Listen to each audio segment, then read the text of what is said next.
శ్రీమాత్రే నమః. మనకి పంచగ్రహ కూటమి మరలా ఫిబ్రవరి 17వ తేదీ రాబోతుంది. 17వ తేదీ నుంచి ఆల్మోస్ట్ మంత్ ఎండింగ్ వరకు ఉంటుంది. అంటే ముందుగా చంద్రుడు కలుస్తాడు పంచగ్రహ కూటమి. చంద్రుడు వెళ్ళిపోయిన తర్వాత 22వ తేదీ నుంచి కుజుడు వచ్చి జాయిన్ అవుతాడు. కాబట్టి మధ్యలో 1-2 డేస్ గ్యాప్ ఇచ్చి మొత్తం మీద ఒక దాదాపుగా మీకు ఒక 12-13 రోజులు పంచగ్రహ కూటమి ఉంటుంది. దీని వలన మీకు కలిగేటువంటి ఫలితాలు ఏమిటి, ఏ విషయాల పట్ల, అదేవిధంగా మీరు చూడండి, వల్ల రేపు మనం ఎప్పటి నుంచో చెప్పుకుంటూ వస్తున్నాం.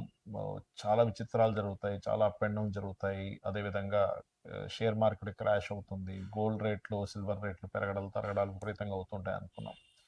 మరి ఇందులో ఇన్వెస్ట్మెంట్స్ చేసే వాళ్ళ పరిస్థితి కూడా ఏంటి, దానికి కూడా అసలు ఎటువంటి జాగ్రత్తలు తీసుకోవాలి అనేటువంటి విషయాలు కూడా తెలుసుకుందాం. అయితే ఈ యొక్క అంశాలు చెప్తుంది నేనైనప్పటికీ చెప్పిస్తుంది సాక్షాత్ లలిత అమ్మవారిగా భావిస్తూ ఒక్కొక్కటిగా మనం తెలుసుకుందాం.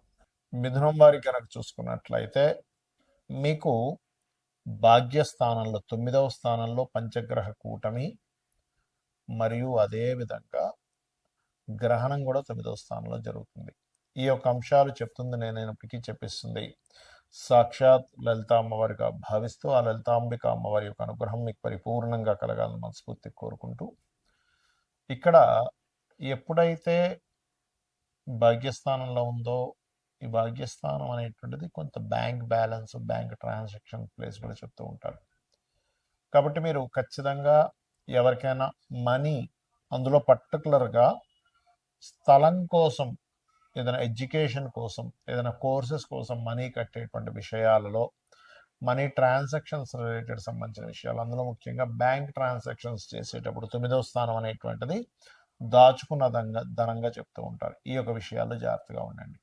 అలాగే తండ్రి గారి ఆరోగ్య విషయాల పట్ల కాస్త జాగ్రత్త వహిస్తూ ఉండాలి. వివాహ నిర్ణయాల విషయాలు కూడా కాస్త జాగ్రత్తగా ఉండాలి. ఇక మీకు జరిగేటువంటి మంచి ఫలితాలు ఏమిటి, వ్యాపార అభివృద్ధి, విదేశాలకు వెళ్ళాలని చేసేటువంటి ప్రయత్నం ఫలిస్తుంది, అందులో ఎటువంటి సందేహం లేదు. సంతానం కోసం చేసే ప్రయత్నం కూడా ఫలిస్తుందని చెప్పొచ్చు.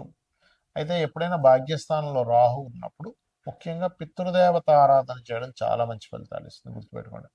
ఎంత పితృదేవతల కోసమని మీరు ఇస్తూ ఉంటారు స్వయం పాకం అది. అయితే పార్ట్నర్షిప్స్ జోలికి మాత్రం వెళ్ళకండి. మీకు ఫైనాన్షియల్గా బాగా గ్రోత్ రావాలంటే రాజరాజేశ్వరి అమ్మవారి అష్టోత్తరం చదువుకోండి. ముఖ్యంగా ఇక్కడ ఈ పార్ట్నర్షిప్లో ఎంటర్ అయినప్పుడు అగ్రిమెంట్స్ చేయాలి. 3లో కేతు ఉన్నందుకు మీరు చేసే అగ్రిమెంట్స్లో తెలియని చిన్న చిన్న లిటిగేషన్స్ ఏర్పడడం జరుగుతూ ఉంటుంది. కాబట్టి పార్ట్నర్షిప్ వీలైనంత మటుకు అవాయిడ్ చేయడం మంచిది. ఉద్యోగ విషయంలో ఉన్న ప్రజలు తట్టుకోలేక మారాలనే ప్రయత్నం చేస్తారు, మారుతారు కూడా. ఎందుకంటే 9లో అధిక గ్రహాలు ఉన్నప్పుడు దశమ స్థానం మీద దాని యొక్క ఎఫెక్ట్ అనేటువంటిది పడుతూ ఉంటుంది. కాబట్టి ఇక మీరు నిత్యము చేయవలసినటువంటిది లలితాంబిక అమ్మవారి యొక్క ఆరాధన చేయండి. ఉద్యోగం విషయంలో మరింత బాగుండాలి అంటే ఓం మాణిక్య మకుటాకార జానుద్వయ విరాజితాయై నమః చేయండి. అలా కాదండి, ఇప్పుడే నా ఎడ్యుకేషన్ కంప్లీట్ అయింది, నేను చదువుతో పాటు, అంటే ఇప్పుడే చదువు కంప్లీట్ అయ్యి ఫస్ట్ టైం నేను ఉద్యోగంలో జాయిన్ అవుతున్నాను అనుకునేటువంటి వారు ఓం శ్రీమాతా శ్రీ మహారాజ్ని శ్రీమత్ సింహాసనేశ్వరి నమః చేయండి. అన్ని విధాలు బాగుంటుంది. ముఖ్యంగా ఈ పంచగ్రహ కూటమి ఏర్పడినందుకు మనం లాస్ట్ టైం జనవరి మాసంలో కూడా పంచగ్రహ కూటమి ఏర్పడింది. ఆ సమయంలో చండీ హోమం అందరికీ ఫ్రీగా చేసి పెట్టాము. అప్పుడే మనం అనౌన్స్మెంట్ చేసాం నెక్స్ట్ మంత్ క్షేత్రంలో జరుగుతుందని. కామాఖ్య శక్తిపీఠంలో ఈసారి 17, 18, 19 తేదీల్లో 17వ తేదీ గణపతి మరియు లలిత హోమము, 18వ తేదీ నవగ్రహ హోమము, 19వ తేదీ చండీ హోమం జరుగుతుంది. ఆ హోమం జరిగిన తర్వాత రుద్రాక్ష, ఆ హోమంలో పూజలో పెట్టినటువంటి రుద్రాక్ష మరియు అదేవిధంగా హోమ భస్మము, ప్రసాదము, డ్రై ఫ్రూట్స్ ప్రసాదము, మరియు అదేవిధంగా ఆ యొక్క సింధూర్, మనకి ఏదైతే అమ్మవారి యొక్క బొట్టు ఏదైతే ఉంటుందో అది కూడా మీకు పంపించడం జరుగుతుంది.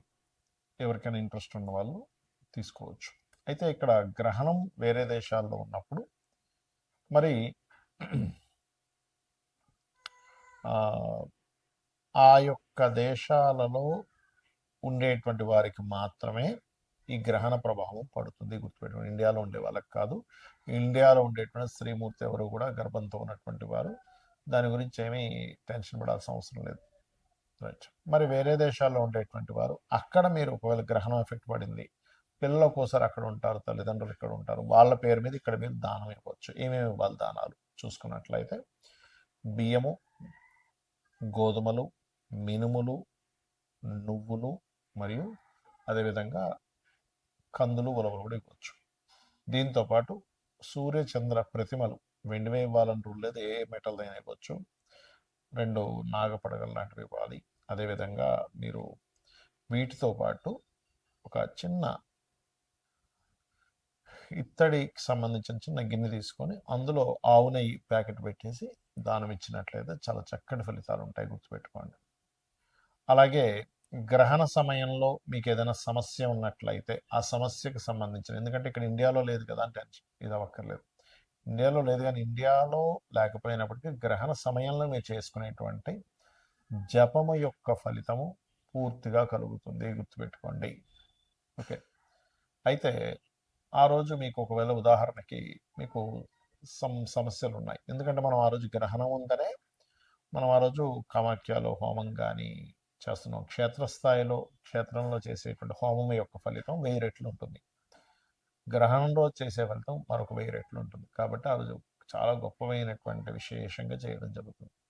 సరే, మీరు మీ మటుకు మీరు ఏదైనా మంత్రం చేసుకోవాలి, మీ ఇష్టదైవ మంత్రం చేసుకోవచ్చు, మీ గురువుల దగ్గర పొందిన మంత్రాన్ని మీరు చేసుకోవచ్చు చక్కగా, అందులో ఎటువంటి సందేహం లేదు. అలాగే ఇక్కడ మీరు ఏదైతే లలిత అమ్మవారికి సంబంధించింది అనుకుంటారు, లలిత సహస్రనామాలు, విష్ణు సహస్రనామాలు, శివ సహస్రనామాలు కూడా చేసుకోవచ్చు. దీంతోపాటు ఫైనాన్షియల్ ఇబ్బంది పడుతున్నటువంటి వారు ఓం సంపత్కరి సమారూఢ సింధుర వ్రత సేవితాయ నమః చేసుకోవచ్చు. అప్పులకు ఇబ్బంది పడుతుండేటువంటి వారు ఓం అపర్ణాయ నమః చేసుకోవచ్చు. ఇక ఫ్లక్చువేషన్స్ అవుతున్నాయని మనం చెప్పుకున్నాం ఈ పంచగ్రహ కూటముల వల్ల, గురువు అతిచారం వల్ల, గురువు మిథున రాశిలో ఉండడం వల్ల షేర్ మార్కెట్ కానీ బంగారు సిల్వర్ రేట్స్ కానీ మనం చెప్పుకున్నాం ఆల్రెడీ విపరీతంగా పెరుగుతాయని చెప్పుకున్నాము, కొంత ఇబ్బంది వస్తుందని చెప్పుకున్నాం. మరి మీరు ఇబ్బంది పడకుండా ఉండాలంటే ఏం చేయాలి? ఏ రాశి వారైనా ఏ లగ్నం వాళ్ళైనా ముందుగా ధనాధిపతి, మీ లగ్నం నుంచి ధనాధిపతి ఎవరో తెలుసుకోండి, మీకు ధనాన్ని ఇచ్చే కారకుడు ఎవరో తెలుసుకోండి, ఆ అధిష్టాన దేవత ఆరాధన చేసుకోండి. ప్రతి లగ్నానికి ధనాధిపతి ఉంటాడు. అలాగే పంచమాధిపతి నిర్ణయం తీసుకునేటువంటి కారకుడు. ప్రజెంట్ పంచమ స్థానంలో కేతు ఉన్నాడు కాబట్టి న్యాచురల్ పంచమ స్థానంలో అందరూ గణపతిని ధ్యానం చేయడం వల్ల మీరు ఎటువంటి రాంగ్ డెసిషన్స్ తీసుకోకుండా ఉంటారు. అలాగే మీ లగ్నం నుంచి పంచమాధిపతిని చేయడం వల్ల మీరు రైట్ టైంలో రైట్ డెసిషన్ తీసుకోవడం జరుగుతుంది. అలాగే ఇక్కడ మరొక విషయం ఏంటంటే లాభాధిపతి, వ్యయాధిపతి అంటే ఇన్వెస్ట్మెంట్స్ కారకుడు ఎవరైతే ఉన్నారో, అంటే 12వ స్థానాధిపతి ఎవరో తెలుసుకొని దానికి సంబంధించిన దానము చేయాలి. లాభాధిపతిని చేయడం వల్ల ఏమవుతుందంటే సక్సెస్ రేట్ అనేది పెరుగుతుంది. ఇప్పుడు చూడండి, చాలామంది పలానా తక్కువ ఉన్నప్పుడు కొన్నామండి, పెరిగినప్పుడు భలే లాభాలు వచ్చాయని ఆనందపడ్డ వాళ్ళు ఉన్నారు సొసైటీలో. ఇప్పుడు అయ్యో అనవసరంగా ఎక్కువ ఉన్నప్పుడు కొని ఇప్పుడు తగ్గాయని చెప్పి బాధపడ్డ వాళ్ళు ఉన్నారు. 2 రకాలుగా ఉంది ఇప్పుడు ప్రస్తుత పరిస్థితి. కానీ మీరు ఎక్కడా కూడా ఎక్కువగా ఉండి కొన్నప్పుడు తగ్గిపోయి ఇబ్బంది పడకుండా ఉండాలంటే ఈ నలుగురు, అంటే ధనాధిపతి, పంచమాధిపతి ఆలోచనాకారకుడు, లాభాధిపతి, వ్యయాధిపతి, మీ లగ్నం నుంచి ఎవరు ఏ ఫలితాలు ఇస్తున్నారో తెలుసుకొని దానికి సంబంధించిన దానము మంత్రము చేయడం ద్వారా అనవసరంగా మీరు రాంగ్ ఇన్వెస్ట్మెంట్ చేసి ఇబ్బంది పడకుండా ఉండగలుగుతారు. గుర్తుపెట్టుకోండి.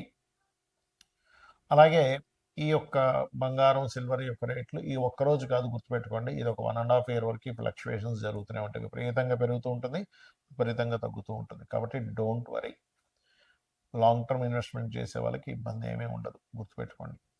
శ్రీమాత్రే నమః.